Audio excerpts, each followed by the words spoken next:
নমস্কার বন্ধুরা, আমি অর্চনা। আমার চ্যানেলে আপনাদের স্বাগত। তো আজকে আমি নিয়ে এসেছি কুঁদরি আলুর সম্পূর্ণ নিরামিষ রান্না। এটা আপনারা যে কোনো নিরামিষ দিনে করতে পারেন, খেতে কিন্তু দারুণ লাগে। তো চলুন দেখে নেওয়া যাক আমি কিভাবে আলু কুঁদরির নিরামিষ রান্না তৈরি করি। এখানে নিয়েছি 200 গ্রাম কুঁদরি। একটা কুঁদরিকে আমি 4 ভাগ করেছি, কেটে করে ভালো করে ধুয়ে করে জল ঝরিয়ে নিয়েছি। আর এই রান্নাটা আমি সরষের তেলে করব। দিয়ে দিচ্ছি সরষের তেল, এরপর দিয়ে দিচ্ছি কুঁদরিগুলো।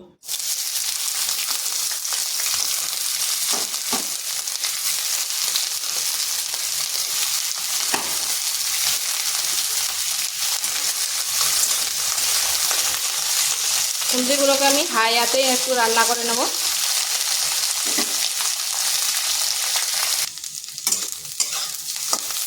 কুঁদরি একটু ভাজা ভাজা হয়ে গেছে, এরপর আমি এখানে দিচ্ছি লবণ। আগে লবণটা এই জন্য দিইনি, তাতে কুঁদরি থেকে প্রচুর জল বেরোবে।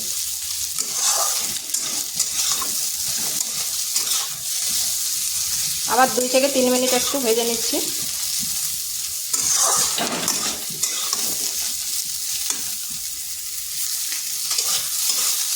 কুঁদরিটা ভাজা হয়ে গেছে, এরপর এটাকে তুলে নিচ্ছি। কড়াইতে আরেকটু তেল দিচ্ছি, ফোড়নে দিচ্ছি একটা শুকনো লঙ্কা আর দিচ্ছি কালো জিরে।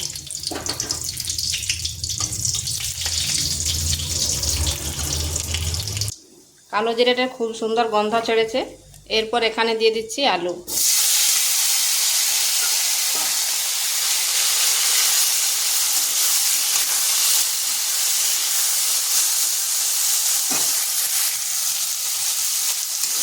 আলুগুলো এভাবে লম্বা লম্বা কেটেছি, যেরকম ভাজা আলু কাটা হয় তার থেকে সামান্য একটু মোটা। দিয়ে দিচ্ছি পরিমাণ মতো লবণ।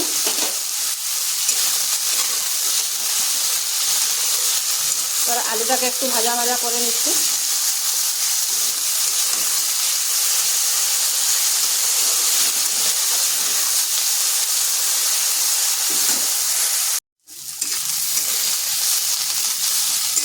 আলুটা একটু ভাজা ভাজা হয়ে গেছে,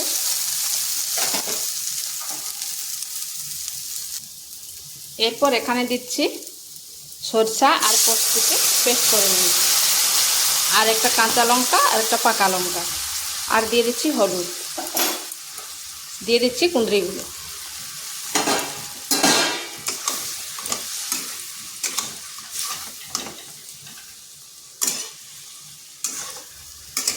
ভালোভাবে সব কিছু মিশিয়ে নিচ্ছি।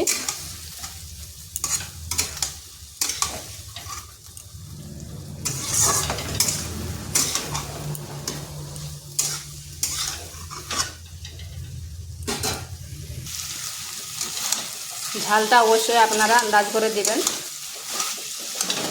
আমি যেহেতু এখানে কাঁচা লঙ্কা পাকা লঙ্কা দিয়েছি, ওই জন্য আর কোনো লঙ্কা দেব না। এটা ভালোভাবে কষে নিয়েছি, এরপর এখানে সামান্য একটু জল দিচ্ছি, বাটি ধোয়া জলটা দিয়ে দিচ্ছি।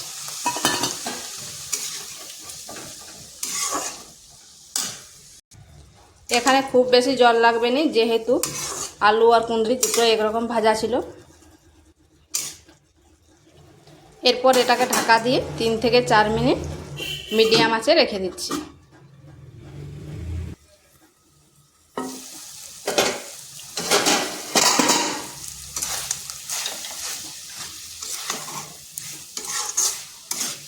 এই তরকারিটা আমি শুকনো শুকনো করব।